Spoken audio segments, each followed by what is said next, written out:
Maria. Jemaat Tuhan, dipersilakan duduk kembali.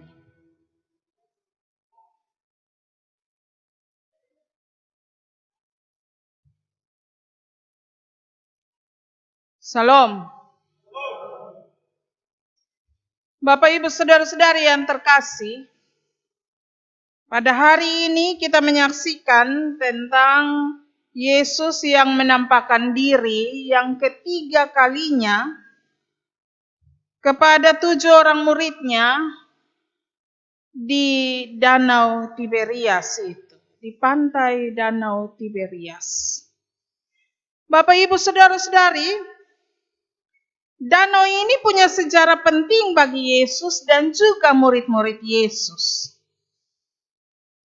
Di danau ini, Yesus ketemu Petrus, Andreas, Yakobus, dan Yohanes. Lalu Yesus memanggil mereka menjadi penjala orang atau penjala manusia. Itu kita baca di Matius 4 ayat 18 sampai 22. Tentang Yesus yang panggil Petrus, Andreas, Yakobus, dan Yohanes jadi penjala manusia. Di pantai di Danau Tiberias ini, Yesus ketemu dengan murid-muridnya, lalu panggil mereka jadi penjala manusia. Mereka meninggalkan segala kegiatan mereka, lalu pergi mengikut Yesus tanpa banyak bertanya. Ini mau jalan dari mana pi mana? Mau bikin apa? Tujuan perjalanan ini dan seterusnya. Tapi juga tentang Danau Tiberias ini, kita baca di Yohanes 6. Kita baca di sana bahwa tepatnya juga di tempat ini, Yesus memberi makan 5.000 orang. Pada hari ini kisah ini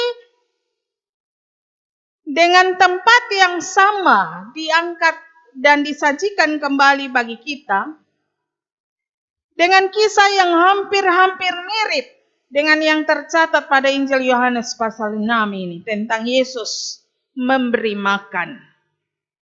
Tapi penyajian kali ini dalam Yohanes 21 adalah tentang Yesus kasih makan dia punya 7 orang murid.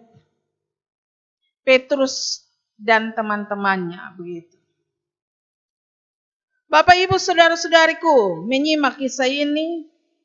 Kisah ini bercerita setelah murid-murid Yesus itu berlelah-lelah sepanjang malam hari. Mereka tidak tidur. Mereka bekerja dengan sangat giat di malam hari. Orang lain ada tidur nyenyak, mimpi indah, mereka ada kerja. Mereka bekerja keras untuk berusaha menangkap ikan di danau tersebut. Tapi bahagian dari pembacaan kita mengatakan bahwa kenyataannya tidak ada satu ekor ikan pun yang mereka dapati dari hasil kerja keras mereka yang mereka lakukan sepanjang jam malam itu. Dan karena itu akhirnya Petrus dan teman-temannya memutuskan agar mereka kembali saja ke darat. Tapi sebelum mereka pulang kembali ke tepian danau tersebut, bacaan kita mengisahkan bahwa Yesus ada di situ. Yesus sengaja bertanya kepada mereka, apakah mereka punya lauk pauk ikan. Tapi mereka jawab, ini sepanjang malam kita kerja, mete-mete, sampai capek-capek begini, tapi tidak dapat apa-apa.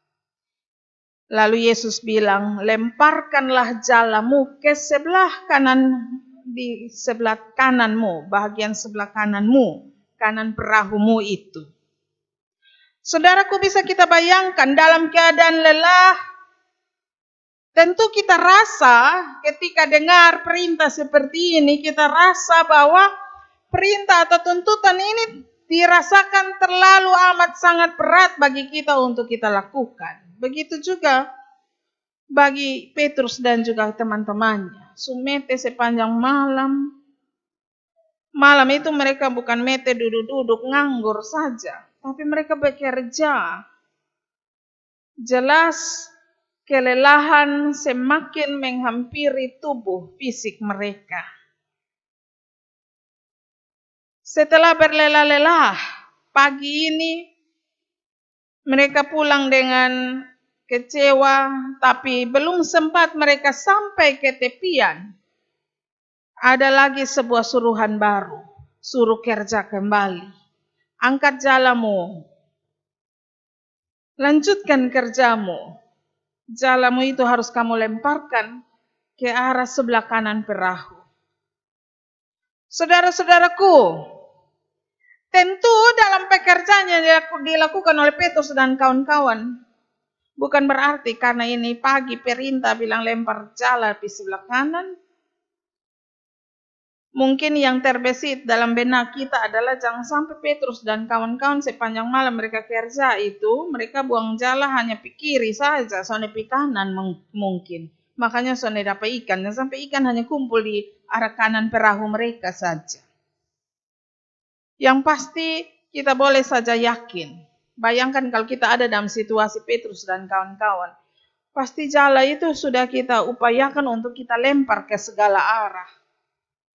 Baik di kiri ataupun di kanan. Tapi hasilnya tetap nihil begitu. Tidak mungkin Petrus dan kawan-kawan hanya lempar di kiri saja. Pasti arah kanan juga sudah mereka lemparkan juga jala mereka. Tapi hasilnya tidak didapati satu ekor ikan pun. Hanya bahwa di pagi ini mereka mendapatkan perintah untuk melemparkan jala ke sebelah kanan. Mungkin saja ketika mendengarkan perintah ini, terbesit sebuah kecurigaan di dalam benak daripada Petrus dan kawan-kawan. Bisa jadi mereka curiga. Ini orang siapa? Tadi dalam bacaan kita dikatakan bahwa memang dari kejauhan mereka tidak kenal Yesus. Mereka baru kenal Yesus ketika Yesus melayani mereka dengan makanan itu. Dengan roti dan dengan ikan. Baru mereka kenal Yesus. Tapi awalnya mereka tidak kenal Yesus. Jadi mungkin saja terbesit dalam benak mereka, ini orang ini siapa yang tiba-tiba kotong sepanjang malam kerja setengah mati, dia di mana? Sekarang kotong semua pulang, ini baru dia datang kok dia perintah kita untuk kerja. Bayangkan Bapak Mama, kalau kita suka kerja setengah mati, mungkin kita yang kerja hanya sedikit orang, kita kerja untuk banyak orang. Baru tiba-tiba ini kerja, kotong sudah menyimpan habis semua pulang. Ada satu orang datang, dia bilang, bongkar kembali itu barang-barang dan kita kerja lagi. Kotong bilang, labai sudah, tak usah. Bisa jadi sebuah kecurigaan muncul di benak mereka.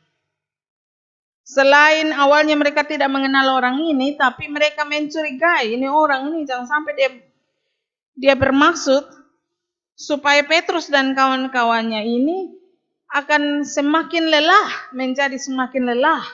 Karena pekerjaan yang harus mereka lakukan lagi di pagi hari. Setelah perjuangan yang mereka lakukan sepanjang malam dan tidak mendapatkan hasil apa-apa, tapi di pagi hari mereka harus terus bekerja. Bisa jadi mereka curiga ini orang mangkali punya niat jahat dengan kita. Supaya nantinya kita sial, kita capek, lalu kita pingsan di sini semua. Bisa jadi timbul kecurigaan demikian dalam benak mereka. Bayangkan saja Bapak Mama, ini sama dengan kalau semisalnya katakanlah kawan-kawan yang masih mahasiswa. Mungkin ada sementara kerja tugas akhir, skripsi.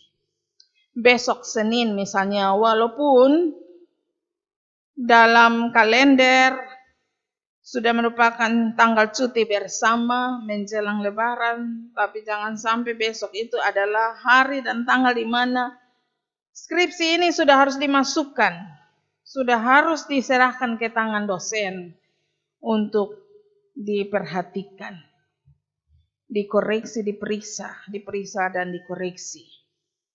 Jadi tadi malam hari Sabtu ini mete-mete kerja skripsi, kasih habis skripsi sampai beres.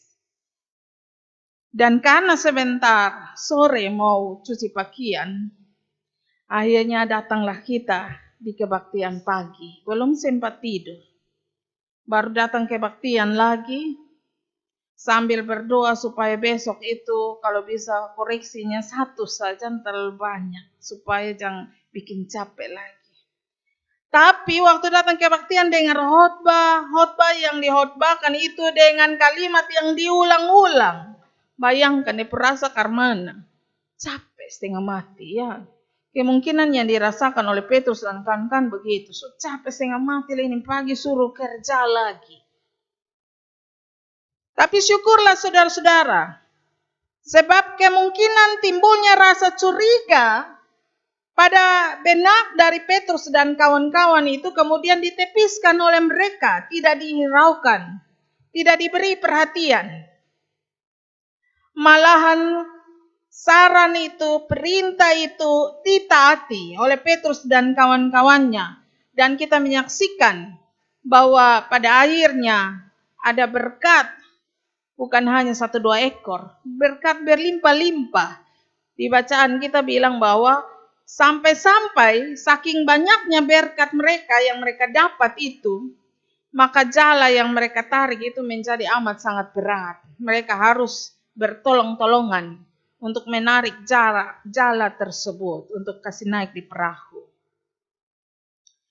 Bapak, mama, saudara-saudariku, jadi sebenarnya kisah ini mau bercerita tentang memang adalah baik dan sungguh amat baik jika kita senantiasa dalam hidup ini percaya bahwa Tuhan Yesus itu adalah Tuhan yang karena telah menciptakan kita dengan penuh kasih yang mau menyertai, memelihara kita sekalian, dengan juga memberkati kita selalu. Bahkan menjamu kita dengan berkat-berkat-Nya. Tapi saudara-saudaraku, bahagian kesaksian ini sebenarnya mau mengingatkan kepada kita demikian, bahwa berhati-hatilah. Jangan terlalu mencintai apa yang Tuhan berikan sampai-sampai dalam hidup ini kita tidak lagi punya keberanian untuk menaati apa yang Tuhan perintahkan. Bukankah karena tuntutan zaman sekarang, keadaan zaman, membuat kita terlampau hanya fokus untuk mencari dan mengumpulkan sebanyak-banyaknya apa yang Tuhan berikan. Yang kita cari itu Tuhan pemberkat kan? Begitu. Pagi, siang, sore, malam berdoa minta berkat. Pagi, siang, sore, malam berjuang untuk memperoleh dan mengumpulkan berkat sebanyak-banyaknya. Itu yang kita lakukan. Karena itu kesaksian firman Tuhan ini mengingatkan kita. Silakan menggumuli, silakan didoakan, silakan minta berkat-berkat itu. Karena firman Tuhan juga memberi jaminan, siapa yang minta pasti akan dapat. Siapa yang cari pasti akan ketemu. Siapa yang ketok, pintu akan dibukakan. Betul. Tapi bahwa jangan terlampau mencintai berkat Tuhan itu sampai-sampai kita tidak kemudian memiliki keberanian untuk menaati apa yang Tuhan perintahkan. Seperti dalam bahagian kesaksian firman Tuhan ini. Kesaksian ini mau mengingatkan kepada kita. Silakan cari ikan untuk kebutuhan hidup. Dan membiayai kebutuhan-kebutuhan bahkan keinginan-keinginan kita. Tapi jangan sampai kebutuhan-kebutuhan itu lalu menghalau perhatian kita kepada kepercayaan kita yang sungguh kepada apa yang Tuhan firmankan untuk ditaati. Jangan sampai hanya karena kita pikir untuk mau dapat ikan, lalu setelah kita bergumul bertahun-tahun, mendoakan bertahun-tahun, mencari dan bekerja keras untuk mengumpulkan bertahun-tahun, tapi dapatnya sedikit. Bahkan ada juga yang dia sudah berdoa bertahun-tahun, masuk sampai puluhan tahun, belum dapat jawaban doa seperti yang dia minta. Lalu dia bilang di Tuhan, besok putus asa, menyerah. Suatu hari suara Tuhan datang bilang, kepadamu akan diberikan seperti apa yang kamu pinta. Lalu kita bilang, hai Tuhan, sudahlah, besok menyerah. Jangan sampai seperti itu. Firman Tuhan ini mengingatkan kita begitu.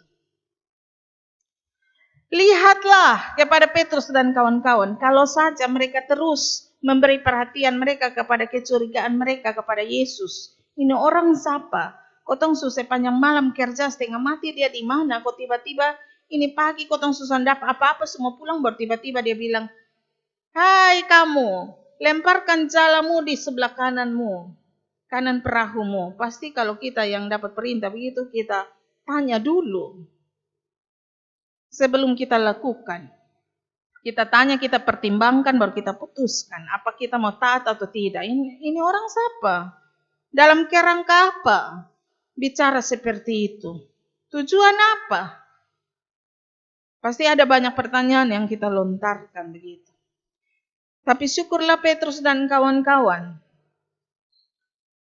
memberi diri untuk taat kepada apa yang dikatakan kepada mereka. Saudaraku, kesaksian firman Tuhan ini sebenarnya mau menegaskan kepada kita bahwa karena kebaikan dan kasih Tuhan, Tuhan itu sudah menyediakan berkat bagi kita dalam kehidupan ini. Tuhan telah menyediakan bagi kita berkat. Tinggal sekarang adalah bahwa apakah kita mau untuk rela berjuang, untuk taat kepada apa yang Tuhan perintahkan ataukah tidak. Ingatlah bahwa kesaksian firman Tuhan ini menegaskan kepada kita bahwa dalam kehidupan ini Tuhan bukan hanya saja memberi perintahnya, memberi tuntutan-tuntutannya untuk kita taati, tapi juga Ia sudah menyediakan berkat. Kalau kita mau mendengar suara Tuhan dan menaatinya, maka ketaatan kita kepada suara Tuhan akan menuntun kita bertemu dengan berkat yang sudah Tuhan siapkan untuk kita nikmati. Itu saja dia pun kata kunci. Tuhan itu menyertai, betul sekali. Dan berbahagia kalau kita yang percaya. Tuhan itu memberkati, betul sekali. Berbahagialah kalau kita percaya bahwa dalam hidup kita, Tuhan senantiasa memberkati kita. Tuhan itu menjamu, betul sekali. Terbukti dari kesaksian ini. Bahwa setelah murid-murid itu tangkap ikan dengan jumlah yang sangat banyak. Yang membuat mereka tidak mampu menarik jala itu seorang diri. Ketika mereka sampai kepada tepian danau tersebut, Yesus sudah menyiapkan makanan untuk menjamu mereka, melayani mereka. Tiap-tiap saat dalam kasih-Nya Tuhan senantiasa menjamu kita dengan berkat-berkat-Nya. Tuhan menyediakan bagi kita berkat-Nya. Ketika kita bangun pagi, berkat Tuhan sudah disediakan bagi kita. Matahari bersinar dan berbagai-bagai makhluk hidup sudah melakukan tugasnya masing-masing. Semua itu sudah menjadi berkat untuk kita nikmati. Tetapi bahwa dari kasih Tuhan yang disediakan bagi kita, kita mesti ada dalam langkah dan kehendak kemauan untuk mau berjuang, untuk selalu menaati apa yang Tuhan perintahkan. Percaya ini sebaik, tapi harus mau taat supaya kita bisa mengalami berkat itu. Tadi Nats pembimbing kita bilang apa? Kalau kita mau dengar suara Tuhan, keadaan kita akan baik. Begitu. Kita percaya Tuhan itu menyertai. Tapi kita harus taat kepada apa yang Tuhan perintahkan. Kita percaya bahwa Tuhan itu berkuasa. Tapi kalau kita tidak taat, yang kita terima adalah justru kerugian bagi kehidupan kita. Saudara percaya Tuhan, karena itu saudara memberi diri ikut Tuhan, baik sekali. Tapi bahwa kita harus memberi diri dengan rela, berjuang untuk selalu harus memberi diri taat kepada apa yang Tuhan perintahkan. Karena kalau tidak taat, saudara percaya bahwa Tuhan itu berkuasa. Tapi saudara tidak mau pakai Tuhan punya kuasa dalam perjuangan hidup, maka kita sendiri yang akan mengalami kerugian. Bukankah banyak orang Kristen yang memang percaya Yesus itu berkuasa, tapi tiap hari di dalam dia punya hidup itu dia memperlakukan itu seperti si jahat begitu toh? Ya itu karena apa? Kita percaya tapi tidak taat. Kejahatan kita lakukan karena ketidaktaatan kita. Kita senantiasa bersungut-sungut. Itu terjadi karena apa? Karena kita tidak taat kepada Tuhan. Kita percaya Tuhan itu berkuasa. Tapi kita tidak taat kepada perintah Tuhan. Yang kita lakukan adalah persungut-sungutan dalam kehidupan ini. Maka sekali lagi saudara-saudaraku, firman Tuhan ini mengajari kita sekalian untuk mari memberi diri untuk taat. Perhatikan, membaca, mendengar firman Tuhan itu adalah sungguh baik. Tapi akan sangat baik dan membuat keadaan kita menjadi baik adalah jika kita mau menaati apa yang Tuhan perintahkan. Seperti murid-murid. Tuhan bilang lemparkan lagi, kerjakan lagi, jangan putus asa. Kerjakan lagi pekerjaan baikmu dalam doa yang sungguh di hadapan Tuhan. Kerjakan terus menerus. Jika kita mau taat kepada suara Tuhan, maka berkat itu akan kita alami. Maka perhatikanlah dengan sungguh kehendak Tuhan, tapi juga taatilah juga dengan sungguh apa yang Tuhan perintahkan. Tuhan memberkati kita sekalian. Amin.